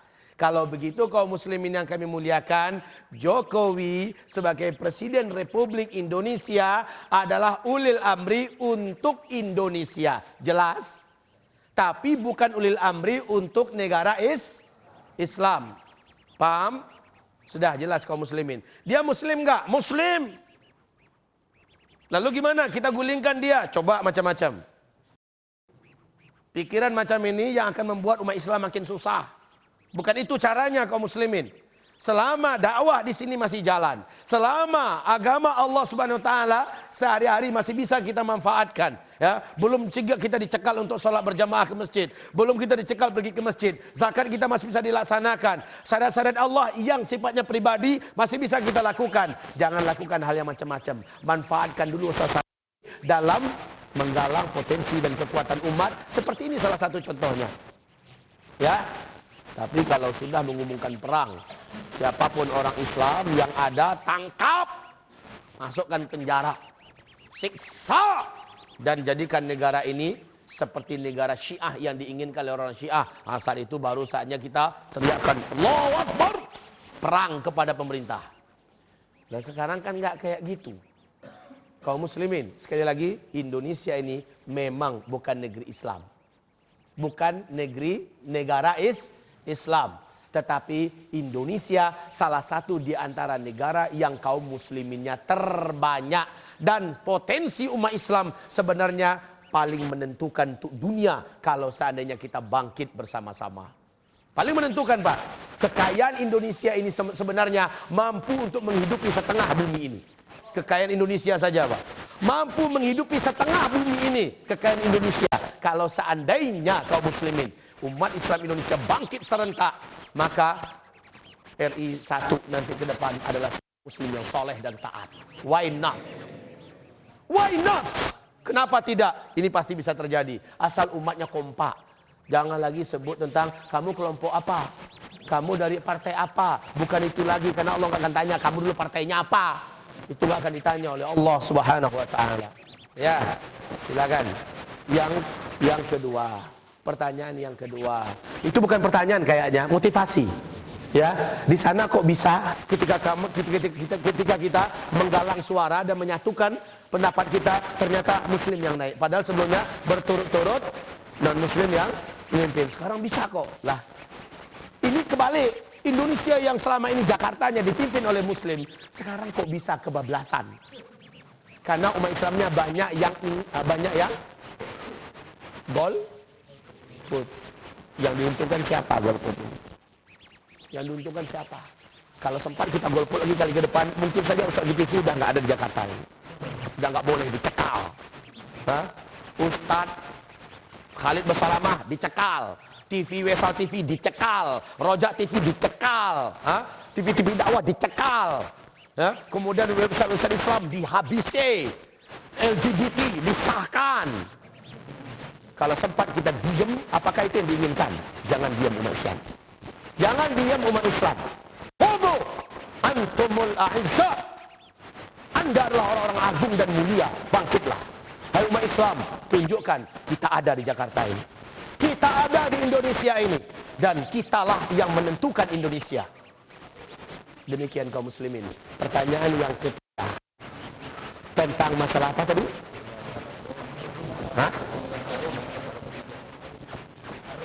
Surah Ar-Rum 1-3. Maaf ya. Nabi SAW sedang menyebutkan tentang jatuhnya Rum. Dan itu ternyata terjadi 7 abad setelah apa yang disebutkan oleh Rasulullah SAW. 7 abad itu kaum muslimin yang kami muliakan jatuh di tangan Muhammad Al-Fatih. Nah, kaum muslimin yang kami muliakan, selanjutnya Allah menjanjikan, Rasulullah menjanjikan kalian akan menaklukkan Konstantinopel. Itu dah Romawi dulu, ya. Sekarang kamu akan menaklukkan Vatikan Roma. Kalau dilihat, Abul A'la Al-Maududi mengatakan dianya terjadi setelah 700 lagi tahun yang akan datang. Dan ini sudah 1400-an tahun.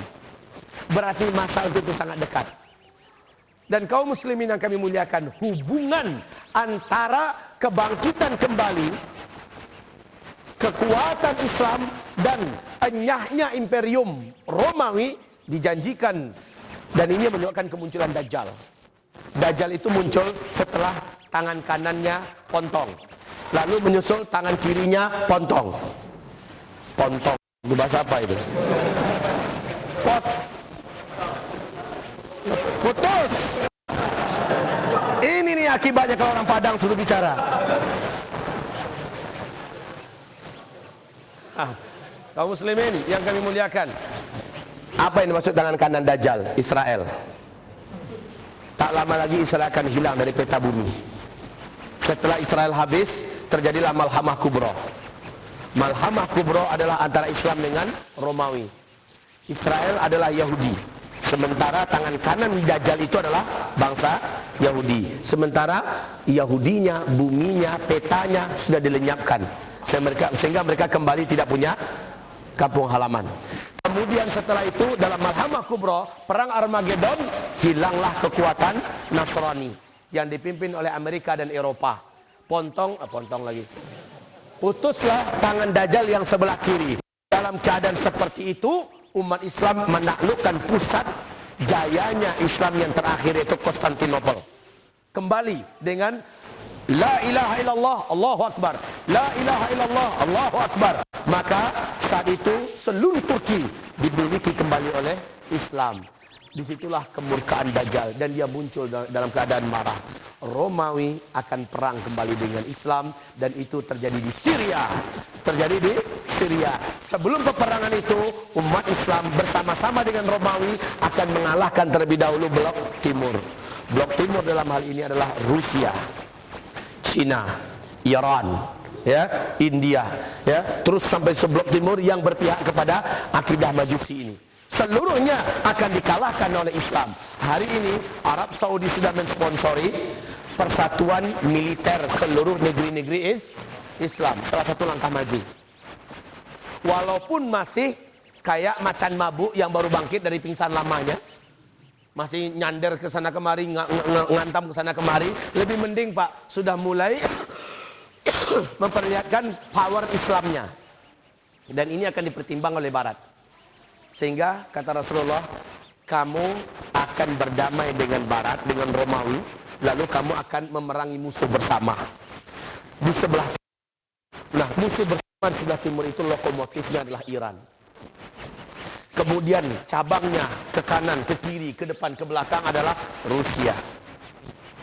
Adalah seluruh kekuatan-kekuatan besar yang ada di timur sekarang ini, Cina dan seterusnya. Kaum muslimin, ini akan menjadi pertempuran besar-besaran dan tempatnya di Timur Tengah. Inilah salah satu rahasia kenapa Nabi mengatakan Arab ketika Dajjal keluar orangnya sudah banyak yang habis. Ketika Dajjal keluar orangnya sudah banyak yang habis, orang Arab. Karena habis dalam perang. Sekarang aja ada nampak enggak? Yang terdengar oleh kita wafat rakyat sipil, waktu sudah meninggal dari kalangan mujahidin sekian, dari kalangan pasukan pemerintah sekian, udah meninggal aja judulnya terus. Dan itu bukan 1-2 Pak, satu kali bom 24 mati, 78 mati, itu berita hari-hari kita dengarkan. Bayangkan sementara ini sudah berjalan hampir penuh 5 tahun, mau masuk 6 tahun lagi, jumlah kematian luar biasa. Baik kaum muslimin, kita akan menyaksikan dalam waktu yang sangat dekat, insya Allah Ta'ala, janji Allah pasti terjadi. Sekali lagi, jangan kita menjadi orang yang menunggu dan menonton, karena nggak ada untungnya. Dan kita akan ditanya oleh Allah, kenapa kamu nggak ikut main? Kenapa kamu nggak ikut main? Sekarang apa yang kita bisa buat di Indonesia? Jangan mimpi ke Palestina dulu dah. Jangan mimpi ke Suriah dulu, urus Indonesia. Setuju enggak? Urus Indonesia, Jakarta enggak beres, sudah mengurus. Ya memang saudara muslim kita di sana. Iya, doakan mereka kepada Allah. Ada duit kirimkan untuk mereka. Tapi negeri kita, tempat kita berpijak, urus juga. Konsepnya kan begitu, yang terdekat dulu kan? Yang terdekat dulu kaum muslimin. Cinta kita yang membara dengan Suriah, cinta kita yang meledak-ledak dengan Palestina, bukan berarti kita harus tumbuhkan langkah ke sana, malah jadi beban kita Pak. Ngomong aja nggak lurus pakai bahasa Arab. Naamla aja Pak ananya. Bahasa Inggris belepotan, bahasa Arab nggak pandai, kan jadi beban aja Pak. Yang diandalkan cuma jenggot doang. Kalau masalah jenggot kalah kita oleh orang Arab Pak. Mereka nggak perlu ditumbuh-tumbuhin, udah tumbuh sendiri. Udah pakai kemiri sih. Tumbuhnya 3. La haula wala quwata illa billah. Nauzubillahi minasyaitonirrajim. Silakan orang lain. Satu trik lagi lah.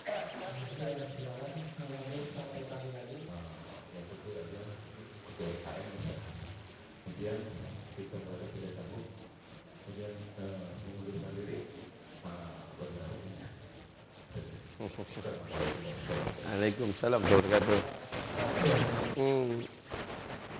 Mungkin saya jawab dulu yang ini. Saya jawab dulu, tapi tetap 3 orang kita siapkan ya. Oke, saya jawab dulu, nanti lupa karena saya nggak nulis. Ya, kaum muslimin yang kami muliakan, bapak yang kita hormati. Kalau kita terpilih, kita nggak punya pilihan yang terbaik di antara yang ada. Ini yang nggak boleh terjadi ke depan. Itu yang saya maksud tadi dari awal-awal. Kita serahkan kepada para ulama-ulama kita yang sekarang ini alhamdulillah bersatu se-Jabodetabek untuk menentukan siapa tokoh tunggal. Begitu loh Pak ya. Nah setelah ditunjuk ini loh, maka setelah itu seluruh kita ketika hari pencoblosan nyoblos Pak. Gitu saya maksud. Jadi ada cerita dan pilihan. Bingung menang akhirnya orang-orang yang sudah punya strategi matang dari jauh-jauh hari. Ya, matanya aja yang kecil Pak, tapi tajam. Nah kita nggak boleh lagi kayak gitu. Makanya serahkan urusan ini kepada para alim ulama kita, kepada tokoh-tokoh dan dai-dai kita, ya. Setelah mereka menunjukkan si fulan, maka semuanya harus bulat suara. Dan nanti mungkin media akan mencoba menjatuhkan karakternya. Kalau ulama kita sudah pilih, abaikan semua isu-isu negatif yang dimunculkan oleh, karena media pasti akan bertindak, Pak. Ya, media-media nasional pasti akan bertindak untuk menjatuhkan nama baik calon yang diusung oleh umat Islam. Ya Pak ya. Jadi kita percayakan pada tokoh-tokoh dan alim ulama kita, biar mereka yang mengusung calon tunggal. Begitu ya. Yang kedua tadi. Enggak. Pertanyaan kedua sudah selesai.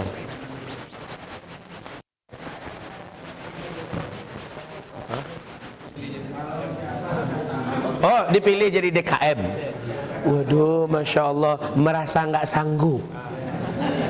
Kaum muslimin kalau mau ikhlas dalam urusan dunia, jangan maaf ya kalau saya bahasakan, itu namanya on. Insar dalam urusan dunia bagus, tapi insar dalam urusan agama on. Contoh insar dalam urusan agama apa? So pertama ada yang kosong Pak, kita persilahkan orang. Nggak terjadi zaman sahabat tuh. Zaman sahabat berlomba mereka mengisi yang pertama itu. Kalau perlu pakai undian mereka. Begitu loh Pak. Ini enggak. Maaf ya, jangan ada yang tersinggung Pak. Saya melihat kasihan umat ini. Sudah ada peluang dia yang paling di depan untuk urusan agama, ya persilakan orang lain. Ini enggak benar loh Pak. Enggak benar. Jadi kalau ada peluang orang nunjuk kita jadi ketua DKM, saatnya aku action. Aku tuh tidak punya kemampuan, makanya pilih orang yang mampu sekitar kita yang nolongin kita. Bapak ya, minta maaf kalau ada bahasa saya yang tadi agak kurang pas. Tapi kalau nggak digituin Pak, kayaknya nggak ketampar juga. Siapa tadi? Silakan. Waalaikumsalam.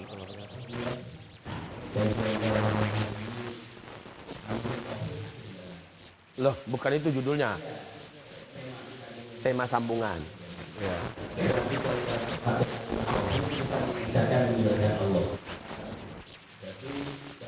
Allah wa Rasul tidak bisa dipisahkan. Karena ada Allah dan juga beriman tidak harus berdukung Islam. Jadi hukumullah wa ta'ala betul kenapa juga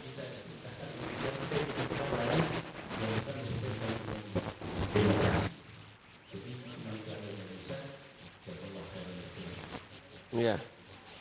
Kaum muslimin yang kami muliakan, Nabi menyuruh kita untuk cerdas menanggapi lapangan. Kalau seandainya kita berprinsip dengan prinsip seperti yang selama ini saya berprinsip di atasnya, sekali lagi, makin hari makin kejepit nggak keadaan Islam dan kaum muslimin? Hah? Makin kejepit nggak? Ulama-ulama di Timur Tengah itu bukan orang bodoh. Mereka lebih berilmu daripada kita, Pak. Mereka lebih alim daripada kita, lebih berhati-hati daripada kita. Ilmu-ilmu alat mereka untuk menyimpulkan suatu keputusan ilmu mereka memadai. Ketika mereka memutuskan demokrasi memang produk kafir, sudah jelas. Dan kita tidak mengimaninya, sudah jelas. Tapi saat ini itu yang bisa dipakai untuk memenangkan Islam. Pakai dulu itu, kalau tidak kamu akan digencet, kamu akan dihabisi. Dan kita tidak boleh Pak, darul mafasid muqaddam ala jalbil masalih. Ya. Menolak ke segala kejahatan itu lebih diutamakan daripada mengambil kemaslahatan. Dalam hal ini umpamanya kemaslahatan yang kita inginkan adalah pokoknya saya berprinsip, saya selamatkan akidah saya. Terserah mau jadi apa negeri ini. Maaf ini kaum muslimin, apakah ini bukan bentuk daripada keegoan? Apakah ini bukan bentuk daripada keananiahan? Ya, kalau kita lanjutkan ini pembicaraannya, ini termasuk masalah khilafiyah. Sekali lagi saya katakan, ada ulama-ulama yang mendalam ilmunya dan mereka mengatakan ini kafir, harus bara habis, inilah tauhid. Ada ulama-ulama lain yang juga mendalam ilmunya. Mereka mengatakan kami setuju, tapi kalau dibiarkan maka umat Islam dan ibadah kepada Allah akan semakin kesulitan. Jadi ini adalah urusan yang ada benturan khilafiyahnya. Saya sudah mengatakan tadi, apapun Apapun masalah akidah menurut versi antum berpihak pada ulama yang keras itu. Ya, antum berpihak pada ulama yang keras itu. Ketika antum berpihak kepada mereka, berprinsip seperti ini adalah akidah, saya juga sama. Masalahnya ada fikih waqi yang saya pahami dan saya berpihak pada ulama yang mengatakan kita tetap mengkafirkan apa yang kafir. Kita tidak membenarkannya. Ketika Islam yang naik, maka seperti Erdogan kita akan mengarahkan di mana Islam mulai berjaya. Di mana pendidikan mulai terlindungi, di mana dakwah mulai berkembang. Padahal awalnya lihat Pak, bahasa George Bush. Bapak sampai nggak mendengarkan ceramahnya George Bush? Ceramah George Bush. Bapak udah dengar? Apa kata George Bush? Si Erdogan itu katanya. Dia pakai kendaraan kita untuk menghabisi kita. Ini bahasanya loh Pak. Satu-satunya negara di dunia yang memungkinkan menegakkan khilafah itu adalah Turki. Ini menurut keyakinan Eropa hari ini. Ini menurut keyakinan Eropa. Dan Erdogan mengatakan, maaf ya Pak ya, saya punya videonya. Di YouTube juga ada Pak. Erdogan muda mengatakan, dia menajiskan demokrasi loh Pak. Dan dia mengatakan, sekotor apapun demokrasi, inilah yang bisa mengantarkan kita kepada kejayaan Islam untuk saat ini. Bukan berarti dia mengimani demokrasi, tetapi dia pakai itu sekali lagi Pak. Maaf. Kalau kita kias-kiaskan ya, kalau mau walak barak yang total Pak, jangan pakai apapun yang diproduk oleh orang kafir. Jangan pakai, karena ini akidah loh Pak. Maka pesawat mereka jangan dinaiki, kereta mereka jangan dipakai, HP mereka jangan dipegang, ya, seterusnya apapun Pak. Namun ini bisa nggak kita pakai untuk dakwah? Bisa. Fasilitas mereka itu dipakai, buat mereka rugi, serang mereka dengan senjata mereka. Saya tertarik ketika ada ijtima raksasa Pekanbaru. Saya istilahkan ijtima raksasa karena ini istilah sahabat-sahabat kita di Jamaah Tabligh.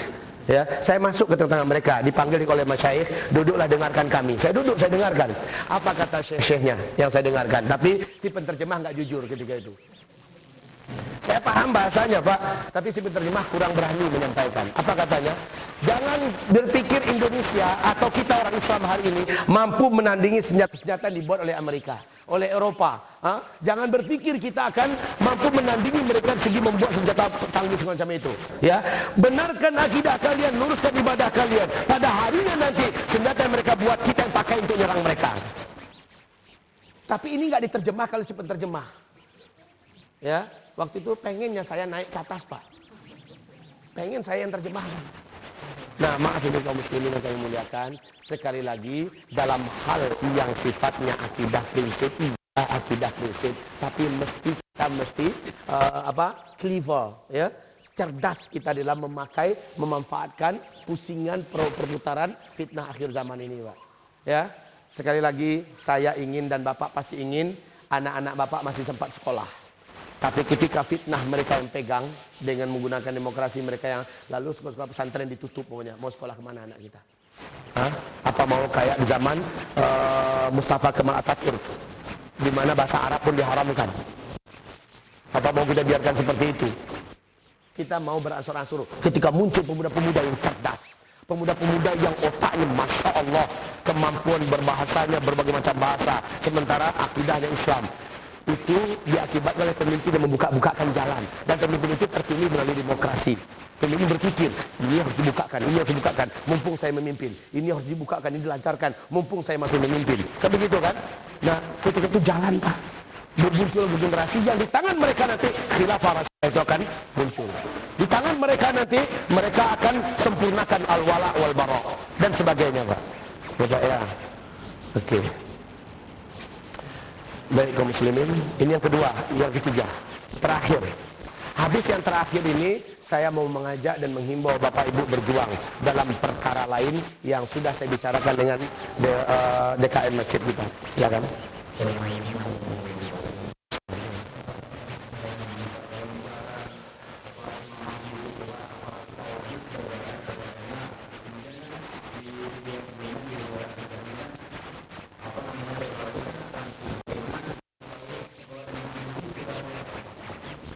Baik, jazakallah khair, barakallah fiik. Kaum muslimin yang kami muliakan, wajib nggak kita berbaiat? Dalam banyak nas yang menyebutkan tentang Al-Mahdi, diwajibkan kita berbaiat walau habwan ala talji. Sekalipun kamu harus berjalan dan merangkak di atas salju. Betapa wajibnya ke sana. Kenapa merangkak dan berjalan di atas salju menandakan sudah nggak ada helikopter, sudah tidak ada kendaraan-kendaraan canggih yang bisa mengantarkan kita ke sana. Bisanya cuma jalan kaki dan harus menempuh salju. Jadi, gimana kita tahu bahwa Al-Mahdi sudah muncul? Santai, senang saja. Cara menandakannya adalah meteor jatuh duluan. Setelah meteor jatuh ke bumi ini, semua teknologi pun berakhir. Ketika semua teknologi berakhir, meteor ini mengantarkan kepada huru-hara yang memuncak di Arab Saudi. Di bulan hajinya, setelah meteor itu jatuh, di bulan hajinya terjadi pembantaian besar-besaran terhadap jamaah haji yang sedang haji di Mina. Itu urutan hadis-hadisnya. Di bulan Muharramnya Al-Mahdi dibaiat di depan Ka'bah. Jadi cara mengetahuinya, awal-awal mengetahuinya adalah jatuhnya meteor menghantam bumi. Gitu ya. Baik, bagaimana kita untuk sampai ke sana? Makanya kata Nabi, sesungguhnya di punuk-punuk unta, di punuk-punuk kuda itu ada kebaikan sampai hari kiamat. Dan Nabi perintahkan agar umatnya mahir berkuda. Nah sekarang saudaraku, saya minta kepada kita yang para lelaki ini, tunggangilah kuda-kuda kita kembali. Tunggangilah kuda kita, bukan kuda kepang ya, tapi betul-betul kuda asli, tunggangilah kembali. Ya. Coba tunggangi kuda-kuda kita, berlatihlah dengan benar. Insya Allah Ta'ala kasiang badan itu nanti. Ya. Fisik ini akan sehat, maksimal. Nafas kita juga akan oke. Saraf-saraf di belakang kita akan kembali. Dan kita akan menjadi laki-laki. 2 kali lipat laki-lakinya. Ketika kita menunggangi kuda. Dan ketika huru-hara terjadi, petaka menimpa, meteor jatuh, kita sudah mahir berkuda. Saat itu mobil seluruhnya tongkrongannya masih cakep-cakep, Pajero. Masih cakep tapi nggak bisa dibawa. Hah? Apalagi yang keren-keren lah, yang harganya hebat-hebat sekarang nih. Semuanya jadi sampah besi yang menyempitkan jalanan. Membuat sempit, mau dikeluarkan gimana cara keluar, berat, mau ditarik juga. Udah nggak bisa dipakai, kuda. Sekali lagi, setiap kita diamanahkan untuk latihan berkuda. Sekarang ini. Latihan berkuda. Bahkan pesantren saya targetkan anak-anak pesantren kami wajib mahir berkuda dan bahkan harus menang dalam perlombaan kuda. Gitu Pak, ya. Kita bekerja secara cantik, bertindak dengan, bahkan sekarang kita punya di Sumatera Barat di Payakumbuh ya. Dengan pertani ini kami mulai melatih anak-anak kami memanah dan harus menjadi atlet yang menang dalam memanah. Imam Syafi'i itu Pak, 10 dikasih kepadanya anak panah. Sasaran yang ditunjukkan kepadanya, dia panah. Melesat tepat di titik hitam itu. Suruh panah yang kedua. Panah yang pertama itu dibelahnya. Tembus. Panah ketiga 10-nya tepat ke 10-nya. Sehingga kata murid-muridnya, kami melihat engkau lebih mahir daripada ilmumu. Itu kata murid-muridnya. Kami melihat panah beliau lebih tajam dan dia lebih mahir dalam memanah daripada ilmunya. Padahal seluruh ulama di zamannya sampai hari ini mengatakan Imam Syafi'i itu adalah Bahrul Ulum. Ulamanya ilmu. Sementara di memanah dia jagoannya kalah Robin Hood. Kita memanah ke sana tujuannya ke situ perginya. Nggak pernah latihan. Ya. Semoga apa yang kami sampaikan dan pertemuan-pertemuan kita berikutnya semakin menggugah kepercayaan diri kita sebagai seorang muslim. Al-Islam ya'lu wala yu'la alaih. Islam ini paling tinggi dan tidak ada yang lebih tinggi daripada Islam. Baik, konsep terakhir, jangan sampai yang lebih tinggi daripada umat Islam adalah non-muslim. Harus orang Islam. Allahu Akbar. Allahu Akbar. Indonesia kembali digenggam oleh umat Islam. Indonesia harus dijadikan negeri yang mampu melindungi negara di bumi ini. Amin ya rabbal alamin. Wabillahi taufiq wal hidayah. Kita tutup dengan istighfar. Astaghfirullah. Astaghfirullah. Astaghfirullah. Subhanakallahumma wa bihamdika asyhadu an la ilaha illa anta astaghfiruka wa atubu ilaik. Wabillahi taufiq wal hidayah. Wassalamualaikum warahmatullahi wabarakatuh.